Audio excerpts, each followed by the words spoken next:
Gente, tudo bem? Como vocês estão? Espero que vocês estejam bem. A Pro tava com alguns problemas para gravar os vídeos na internet aqui ontem, tá? Por isso que eu mandei áudios outros dias. Ontem eu nem consegui mandar nada, tá? Aí hoje tô mandando, tá bom? A nossa aula de história, vocês vão fazer aquela folhinha que a Pro mandou lá. Vocês têm que escrever, então, sobre as tarefas que vocês fazem em casa. Domésticas, né? O que cada um faz, cada um ajuda, tá? Depois tem uma tabelinha lá que vocês têm que só marcar um X naquilo que fazem em casa, tá? A aula de matemática é Arme e Efetue, e daí a aula de português, agora eu vou estar explicando para vocês, tá?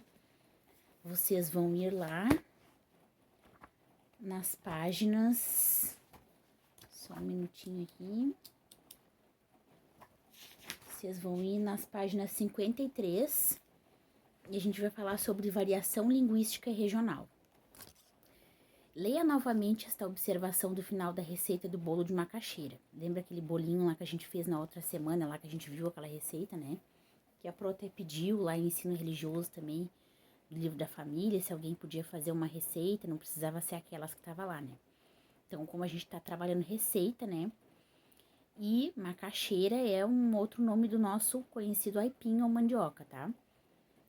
Então, ali, ó, observação macaxeira que para nós nordestinos é o mesmo que aipim ou mandioca. Por que a pessoa que enviou a receita achou necessário fazer essa observação?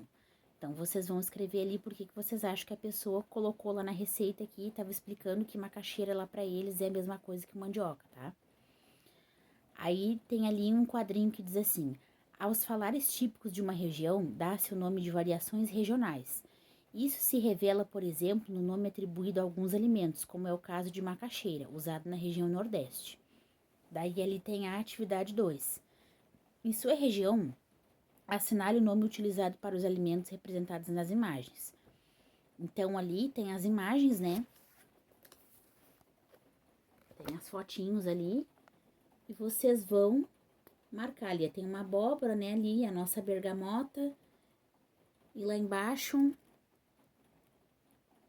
uma pinha, tá? Então, vocês vão marcar o que a gente fala aqui no Rio Grande do Sul, tá? Abóbora. A gente chama de abóbora ou jerimum? Eu chamo de abóbora, tá? Acho que vocês também.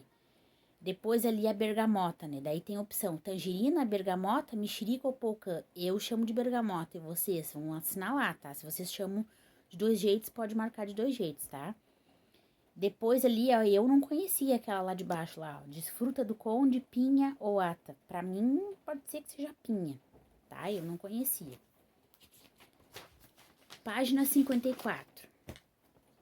É uma escrita, tá? Receita. Que comida típica sua família costuma preparar? Converse com familiares e com a ajuda deles escreva a receita de uma comida típica da sua região. Então, o que vocês costumam fazer que é típico aqui do Rio Grande do Sul? Vocês vão escrever, tá?